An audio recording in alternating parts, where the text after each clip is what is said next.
ओम नमः सिद्धेभ्यः। तप दोषों की निवृत्ति के लिए परम रसायन है। मिट्टी भी तप कर ही पूज्य बनती है। जब वह अग्नि के तपन को पार कर लेती है तभी आदर के योग्य होती है। पहले कष्ट फिर मिष्ट, तब ही मिल पाता है इष्ट। यह बात अलग है कि वह तत्काल पूर्ण स्वयं या देश स्वयं ही नहीं हो जाता, फिर भी उसके जीवन में अन्याय, अभक्ष एवं मिथ्यात्व पोषक क्रियाएं नहीं रहती है। उसका जीवन शुद्ध सात्विक हो जाता है। उससे हीन काम नहीं होते। वह युवक सवारी लेकर स्टेशन तो नहीं जाएगा, पर उस सेठ के घर रिक्शा वापस देने और किराया देने तो जाएगा ही, जिसका रिक्शा वह किराए पर लाया था।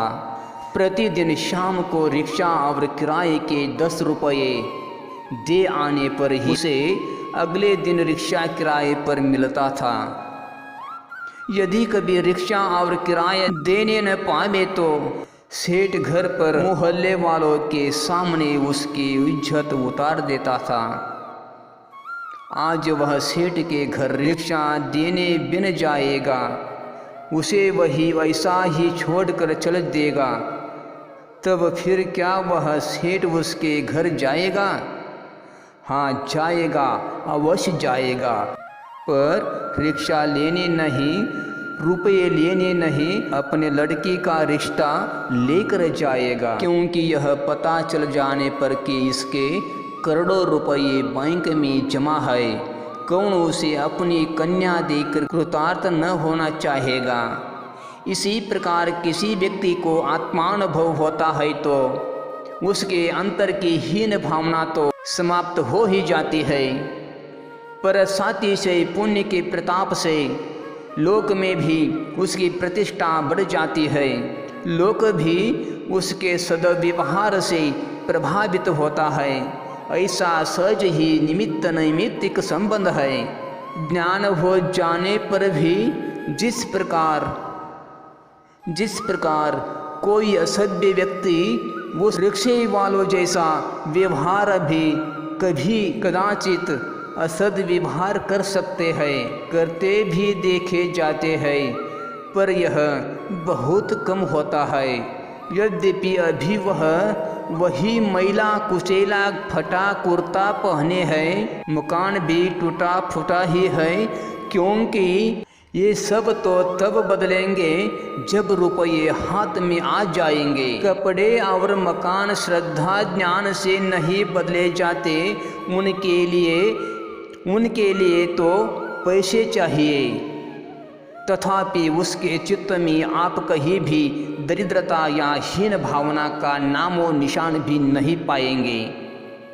उसी प्रकार जीवन तो सम्यक चारित्र होने पर बदलेगा। असंयम रूप व्यवहार ही ज्ञानी धर्मात्मा के देखा जाता है, पर उनके चित्त में रंच मात्र भी हीन भावना नहीं रहती। वे स्वयं को भगवान ही अनुभव करते हैं।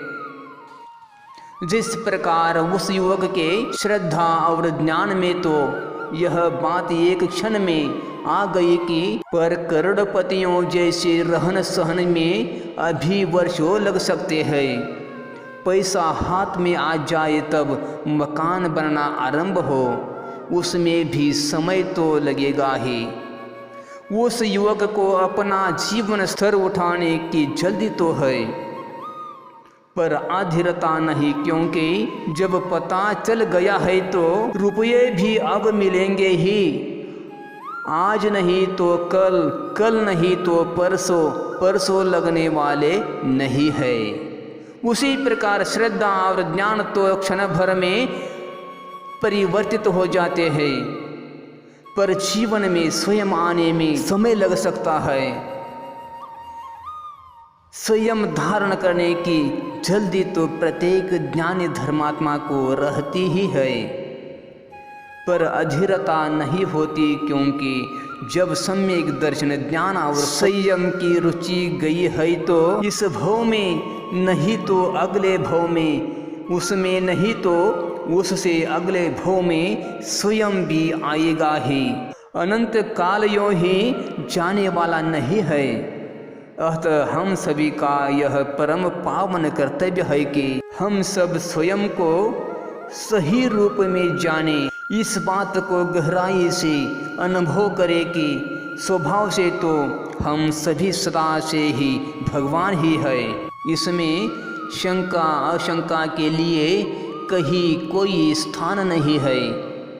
रही बात पर्याय की, पामरता की, सो जब अपने परमात्मा स्वरूप का सम्यक ज्ञान कर उसमें अपनापन स्थापित करेंगे, अपने ज्ञानोपयोग को भी संपूर्णतः उसी में लगा देंगे, स्थापित कर देंगे और उसी में लीन हो जाएंगे, जम जाएंगे, समा जाएंगे, समाधिस्थ हो जाएंगे, तो पर्याय में भी परमात्मा अरहंत सिद्ध बनते देर न लगेगी। जैन दर्शन के इस अद्भुत परम सत्य को एक बार अंतर की गहराई से स्वीकार तो करो कि स्वभाव से हम सभी भगवान ही है, पर पर्याय से अपनापन तोड़कर एक बार द्रव्य स्वभाव में अपनापन स्थापित तो करो, फिर देखना अंतर में कैसी क्रांति होती है, कैसी अद्भुत और अपूर्व शांति उपलब्ध होती है, अतीन्द्रिय आनंद का कैसा झरना झरता है। इस अद्भुत सत्य का आनंद मात्र जातों से आने वाला नहीं है, अंतर में इस परम सत्य के साक्षात्कार से ही अतीन्द्रिय आनंद का दरिया उमड़ेगा, उमड़ेगा, अवश्य उमड़ेगा। एक बार सच्चे हृदय से संपूर्णतः समर्पित होकर निजे भगवान आत्मा की आराधना तो करो, फिर देखना क्या होता। बातों में इससे अधिक कुछ नहीं कहा जा सकता है। अथा यह मंगल भावना भाते हुए विराम लेता हूँ कि सभी आत्माएं स्वयं के परमात्मा स्वरूप को जानकर पहचान कर स्वयं में जमकर रमकर अनंत सुख शांति को शीघ्र ही प्राप्त करे। आत्मा ही लक्ष्य होवे, आत्मा ही साथ हो, आत्मा की सिद्धि होवे, ज्ञान की बरसात हो, आत्मा ही धर्म हो और आत्मा ही कर्म हो, आत्मा शिव शर्म दाता, आत्मा शिव शर्म दाता, ज्ञान का ये मर्म हो। ओम नमः।